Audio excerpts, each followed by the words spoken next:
Hello friends, this is Dipin and welcome back to my channel.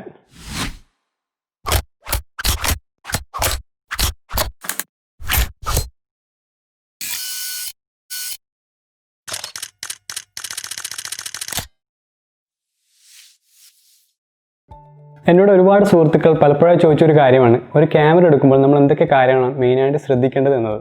ഇന്നത്തെ വീഡിയോയിലൂടെ എന്തൊക്കെയാണ് ഒരു ക്യാമറ എടുക്കുമ്പോൾ നമ്മൾ മെയിനായിട്ട് ശ്രദ്ധിക്കേണ്ടത് എന്ന കാര്യങ്ങൾ നമുക്ക് ചെക്ക് ചെയ്യാം. ഒന്നാമതായി നമ്മൾ നോക്കേണ്ട ഒരു കാര്യമാണ് യൂസേജ്.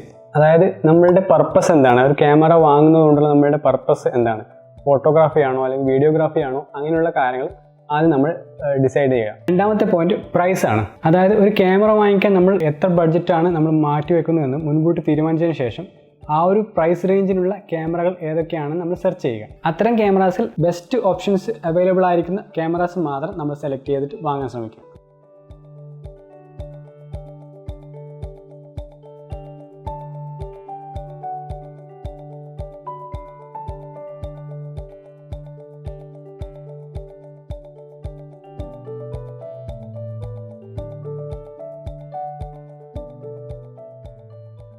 മൂന്നാമത്തെ പോയിന്റാണ് ഏജ്. ഇതിൽ നമ്മൾ പ്രധാനമായിട്ട് ശ്രദ്ധിക്കേണ്ടത് ആ ക്യാമറ ഏത് വർഷം റിലീസായതാണ് എന്നതാണ്. അതായത് നമ്മൾ സെലക്ട് ചെയ്തിരിക്കുന്ന ഒരു ക്യാമറ വളരെ വർഷങ്ങൾക്ക് മുൻപേ റിലീസായ ഒരു ക്യാമറയാണ് എങ്കിൽ നിലവിൽ ആ ഒരു ക്യാമറയുടെ അപ്ഡേഷൻ അവൈലബിൾ ആണോ, മാർക്കറ്റിൽ അവൈലബിൾ ആണോ എന്നുള്ള കാര്യം നമ്മൾ സെർച്ച് ചെയ്ത് നോക്കുക. അത്തരത്തിൽ മാർക്കറ്റിൽ അപ്ഡേറ്റഡ് ആയിട്ടുള്ള ക്യാമറ വാങ്ങാൻ നമ്മുടെ ബഡ്ജറ്റ് നമുക്കില്ലെങ്കിൽ ഒരു യൂസ്ഡ് ക്യാമറ വാങ്ങിയതിന് ശേഷം ആ ഒരു ക്യാമറ നമ്മൾ യൂസ് ചെയ്ത് നോക്കിയിട്ട് നമുക്ക് സാറ്റിസ്ഫൈഡ് അല്ലെങ്കിൽ ആ ഒരു സെയിം പ്രൈസിന് നമുക്ക് ഇത് റീസെല് ചെയ്യാനും അതുപോലെ വേറൊരു ക്യാമറ എടുക്കാനും സാധിക്കും. നാലാമത്തെ പോയിന്റാണ് റെസൊല്യൂഷൻ. റെസൊല്യൂഷൻ എന്നുകൊണ്ട് ഉദ്ദേശിക്കുന്നത് ഒരു ഇമേജിൻ്റെ ഓവറോൾ ക്വാളിറ്റിയും അതിൻ്റെ സൈസുമാണ്. ഇതിനെ മെഷർ ചെയ്യുന്നത് പിക്സലിലാണ്. ഒരു പിക്സൽ എന്നുകൊണ്ട് ഉദ്ദേശിക്കുന്നത് ടൈനി ഡോട്ട്സ് ഓഫ് ലൈറ്റ് ആണ്. ഏറ്റവും സ്മോളസ്റ്റ് ആയിട്ടുള്ള ലൈറ്റ് ഡോട്ട്സിനെയാണ് പിക്സൽ എന്നുകൊണ്ട് ഉദ്ദേശിക്കുന്നത്. അത്തരത്തിലുള്ള ഒരുപാട് പിക്സലുകൾ ചേർന്നിട്ടാണ് ഒരു വലിയ ഇമേജ് ഉണ്ടാകുന്നത്. അഞ്ചാമത്തെ പോയിന്റാണ് ഫ്രെയിം റേറ്റ്സ്. ഫ്രെയിം റേറ്റ് കൊണ്ട് ഉദ്ദേശിക്കുന്നത് ഒരു സെക്കൻഡിൽ നമുക്ക് എത്രത്തോളം ഫ്രെയിമുകൾ ഷൂട്ട് ചെയ്യാൻ സാധിക്കും എന്നതാണ്. നമ്മൾ ക്യാമറയിൽ 60 ഫ്രെയിം പെർ സെക്കൻഡാണ് സെലക്ട് ചെയ്യുന്നതെങ്കിൽ ഒരു സെക്കൻഡിൽ നമുക്ക് 60 ഫ്രെയിംസ് ഷൂട്ട് ചെയ്യാൻ സാധിക്കും. ഫ്രെയിം റേറ്റ് വളരെ കൂടുതലാണെങ്കിൽ നമുക്ക് സ്ലോ മോഷൻ വീഡിയോസ് പ്രൊഡ്യൂസ് ചെയ്യാൻ സാധിക്കുന്നതാണ്.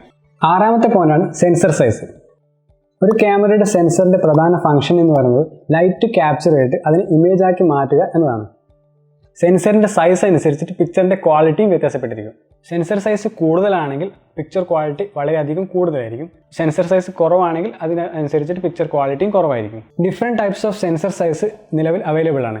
അതിൽ മെയിനായിട്ടുള്ളതാണ് full frame sensor, APS-C sensor അഥവാ crop sensor, micro 4/3 sensor, 1.2.3 inch sensor. നമ്മളെപ്പോഴും ഒരു ഫുൾ ഫ്രെയിം ക്യാമറ തന്നെ വാങ്ങിക്കാൻ ശ്രമിക്കുക. ഒരു ക്യാമറയുടെ സെൻസർ സൈസ് ഇമേജിൻ്റെ ക്വാളിറ്റിയെയും അതുപോലെ തന്നെ ലെൻസിൻ്റെ ഫോക്കൽ ലെങ്ത്തിനെയും ഡിറ്റർമൈൻ ചെയ്യുന്നുണ്ട്. ഏഴാമത്തെ പോയിന്റാണ് ലൈറ്റ് സെൻസിറ്റിവിറ്റി. ഇതുകൊണ്ട് അർത്ഥമാക്കുന്നത് ഒരു ക്യാമറ ലോ ലൈറ്റ് എങ്ങനെ പെർഫോം ചെയ്യുന്നു എന്നതാണ്. ഇതിനെ മെഷർ ചെയ്യുന്നത് ISO എന്ന ഫാക്ടർ ഉപയോഗിച്ചിട്ടാണ്. നമ്മൾ ഹയർ ISO ആണ് യൂസ് ചെയ്യുന്നതെങ്കിൽ ലോ ലൈറ്റ് കണ്ടീഷനിൽ നല്ല ബ്രൈറ്റ് ആയിട്ടുള്ള ഇമേജ് നമുക്ക് കാണാൻ സാധിക്കും. ISO കൂടുന്നതനുസരിച്ച് പിക്ചറും നല്ല ബ്രൈറ്റ് ആയിട്ടാണ് നമുക്ക് കിട്ടുക. പക്ഷേ ഇതിൻ്റെ ഒരു ഡ്രോബാക്ക് എന്ന് പറയുന്നത് നോയ്സ് വളരെ കൂടുതലായിരിക്കും, അതുപോലെ തന്നെ പിക്ചറിൻ്റെ ക്വാളിറ്റിയും കുറവായിരിക്കും. ലോവർ എൻഡ് ക്യാമറാസിലൊക്കെ ISOയുടെ റേഞ്ച് വളരെ കുറവായിരിക്കും. അതുകൊണ്ട് തന്നെ ഇത്തരം ക്യാമറകളുടെ ലോ ലൈറ്റ് പെർഫോമൻസ് വളരെ ലോ ആയിരിക്കും. എട്ടാമത്തെ അവസാനത്തെയായിട്ടൊരു പോയിന്റാണ് എർഗണോമിക്സ്. എർഗണോമിക്സ് കൊണ്ട് മീൻ ചെയ്യുന്നത് അതിൻ്റെ സൈസ്, ഷേപ്പ്, അതിൻ്റെ ഫങ്ഷനാലിറ്റി, അതിൻ്റെ ഡിസ്പ്ലേ സൈസ്, അതിൻ്റെ വെയിറ്റ് എന്നതൊക്കെയാണ് ഇതിനകത്ത് മെയിനായിട്ട് ഉദ്ദേശിക്കുന്നത്. നിങ്ങളൊരു ക്യാമറ വാങ്ങാൻ പ്ലാൻ ചെയ്യുന്ന ആളാണെങ്കിൽ ഈ പറഞ്ഞിരുന്ന കാര്യങ്ങളൊക്കെ ഒന്ന് ശ്രദ്ധിച്ചാൽ നല്ലൊരു ക്യാമറ നിങ്ങൾക്ക് എടുക്കാൻ സാധിക്കുന്നതാണ്. ഒരു ക്യാമറ എടുക്കുമ്പോൾ ശ്രദ്ധിക്കേണ്ട കാര്യങ്ങളെക്കുറിച്ചുള്ള ഈ വീഡിയോ നിങ്ങൾക്ക് എല്ലാവർക്കും ഇഷ്ടപ്പെട്ടെന്ന് വരുന്നു. വീഡിയോ ഇഷ്ടപ്പെട്ടാൽ ലൈക്ക് ചെയ്യുക, ഷെയർ ചെയ്യുക, ചാനൽ സബ്സ്ക്രൈബ് ചെയ്യുക. പുതിയൊരു വീഡിയോയുമായി വീണ്ടും കാണാം.